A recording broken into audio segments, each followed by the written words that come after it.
అందరికీ నమస్కారం. ఈరోజు మనం కేడర్ స్ట్రెంగ్త్ డేటాను పోర్టల్లో ఎలా అప్లోడ్ చేయాలో స్టెప్ బై స్టెప్ చాలా సింపుల్గా చూసేద్దాం. సరే, ఇక మొదలు పెట్టేద్దామా? ఓకే, ఇక్కడ కనిపిస్తున్నవే మనకిచ్చిన అఫీషియల్ ఇన్స్ట్రక్షన్స్. అబ్బో, ఇన్ని ఉన్నాయా అని కంగారు పడద్దు, అస్సలు టెన్షనే లేదు. వీటన్నిటినీ మనం చిన్న చిన్న ముక్కలుగా చేసి ప్రతి స్టెప్ని చాలా క్లియర్గా అర్థం చేసుకుందాం. సరే, ఈ మొత్తం ప్రాసెస్ని మనం ఒక 4 సింపుల్ పార్ట్స్గా చూద్దాం. ఫస్ట్, స్టార్టింగ్లో ఏం చేయాలో చూస్తాం.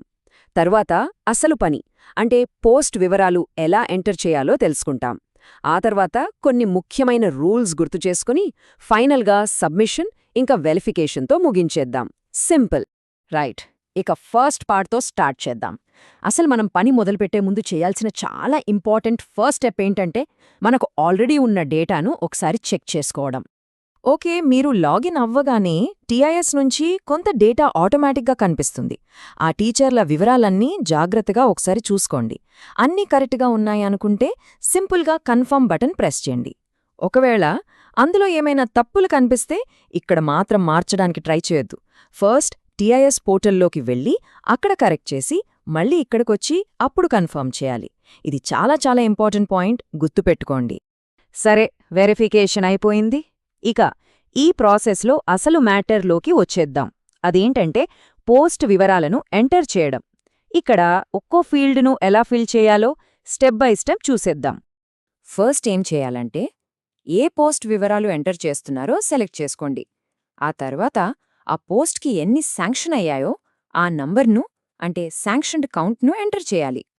నెక్స్ట్ స్టెప్ ఏంటంటే నేచర్ ఆఫ్ అపాయింట్మెంట్ అంటే ఆ నియామకం ఎలాంటిదో సెలెక్ట్ చేసుకోవాలి. అయితే ఇక్కడొక స్పెషల్ రూల్ ఉంది, దాని గురించి మనం ఇప్పుడు మాట్లాడుకోబోతున్నాం. ఆ స్పెషల్ రూల్ ఇదే. ఇది కేవలం కేజీబీవీ స్కూల్స్కి మాత్రమే. బాగా గుర్తుపెట్టుకోండి, కేజీబీవీ స్కూల్స్లో టీచర్ల కోసం ఎప్పుడూ కాంట్రాక్ట్ అనే ఆప్షన్నే సెలెక్ట్ చేయాలి. పొరపాటున కూడా ఏ కేజీబీవీ పోస్ట్కి రెగ్యులర్ అని పెట్టకూడదు. ఇది చాలా చాలా ఇంపార్టెంట్ ఇన్స్ట్రక్షన్. ఓకే, ఆ తర్వాత ఆ పోస్ట్ టీచింగా లేక నాన్ టీచింగా అనేది సెలెక్ట్ చేసుకోవాలి. మీరిక్కడ ఏం సెలెక్ట్ చేసుకుంటారో దాన్ని బట్టే నెక్స్ట్ స్టెప్లో ఆప్షన్స్ వస్తాయన్నమాట. చూడండి, ఇక్కడ సిస్టమ్ చాలా స్మార్ట్గా పనిచేస్తుంది. మీరు టీచింగ్ అని సెలెక్ట్ చేస్తే దానికి సంబంధించిన డెసిగ్నేషన్స్ మాత్రమే లిస్ట్లో వస్తాయి. ఒకవేళ నాన్ టీచింగ్ అని పెడితే దానికి సంబంధించినవే చూపిస్తుంది.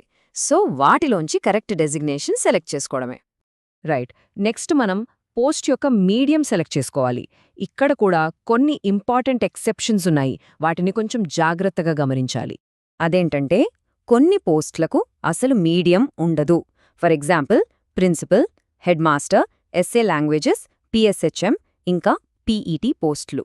వీటికి మీరు ఖచ్చితంగా నో మీడియం అనే ఆప్షన్నే సెలెక్ట్ చేయాలి. ఓకే, ఇక ఒక పోస్ట్ ఎంట్రీలో చివరి స్టెప్స్ ఇవి. First, sanction authority number enter చేయండి. అది చేయగానే వర్కింగ్ టీచర్ ఐడి ఆటోమేటిక్గా అక్కడ వచ్చేస్తుంది. ఆ ఐడి కరెక్టో కాదో ఒకసారి వెరిఫై చేసుకోండి. ఒకవేళ తప్పుగా ఉంటే మళ్ళీ అదే రూల్, టీఐఎస్ పోర్టల్లోనే దాన్ని సరిచేయాలి. ఒక పోస్ట్ వివరాలు ఎంటర్ చేయడం అయిపోయాక సేమ్ ఇదే ప్రాసెస్ను మీ స్కూల్లో ఉన్న అన్ని పోస్టులకు రిపీట్ చేయాలి. ఏ ఒక్కటి మిస్ అవ్వకుండా అన్నీ కంప్లీట్ చేయడం చాలా ముఖ్యం. సరే, ఇప్పుడు నెక్స్ట్ సెక్షన్కి వెళ్దాం. ఇక్కడ ఏం చేద్దామంటే మనం ఇప్పుడుదాకా చెప్పుకున్న కొన్ని చాలా చాలా ఇంపార్టెంట్ రూల్స్ను మళ్ళీ ఒకసారి గుర్తు చేసుకుందాం. ఎందుకంటే ఇక్కడే ఎక్కువగా తప్పులు జరుగుతుంటాయి. మరి అన్ని పోస్టులకు రూల్స్ ఒకేలా ఉంటాయా అంటే ఉండవు. కొన్నిటికి స్పెషల్ రూల్స్ ఉన్నాయి. ఈ 2 రూల్స్ను మాత్రం అస్సలు మర్చిపోవద్దు. ఫస్ట్ది, కేజీబీవీ పోస్టులు వాటికి నేచర్ ఆఫ్ అపాయింట్మెంట్ ఎప్పుడూ కాంట్రాక్ట్ అనే ఉండాలి. రెండోది, principal, head master, SA languages లాంటి పోస్టులకు ఖచ్చితంగా నో మీడియం అనే సెలెక్ట్ చేయాలి. ఈ 2 చాలా కీలకం. ఓకే, ఇక మనం ఫైనల్ స్టేజ్కి వచ్చేశాం. డేటా అంతా ఎంటర్ చేసేశాం. మరి ఇప్పుడేం చేయాలో చూద్దాం.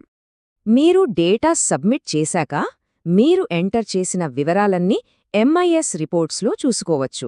అది ఒక ఎక్సెల్ ఫైల్గా కూడా డౌన్లోడ్ అవుతుంది. ఒకవేళ మీకు ఈ ప్రాసెస్లో ఏమైనా డౌట్స్ వచ్చినా లేక ఏమైనా ఇబ్బంది ఎదురైనా మీ మండల లేదా జిల్లా డీఈఓ ఆఫీస్లోని ఏఎస్ఓని కాంటాక్ట్ అవ్వండి. అయ్యో పొరపాటునేదైనా తప్పుగా ఎంటర్ చేస్తే ఎలా అని టెన్షన్ రావచ్చు. కంగారు పడాల్సిన పనే లేదు. దాన్ని సరిచేయడం చాలా సింపుల్. మీరు తప్పుగా ఎంటర్ చేసిన లైన్ పక్కనే ఒక రెడ్ కలర్ డిలీట్ బటన్ ఉంటుంది. దాన్ని ప్రెస్ చేస్తే చాలు, ఆ ఎంట్రీ పోతుంది. మళ్ళీ ఫ్రెష్గా కరెక్ట్ డీటెయిల్స్తో ఎంటర్ చేసుకోవచ్చు. అంతే. సో ఈ స్టెప్స్ అన్నీ ఫాలో అయితే కేడర్ స్ట్రెంగ్త్ డేటాను చాలా ఈజీగా ఎలాంటి తప్పుల్లేకుండా సబ్మిట్ చేయొచ్చు. మరి ఇంకెందుకు ఆలస్యం? డేటా సబ్మిషన్కి అంతా రెడీయే కదా?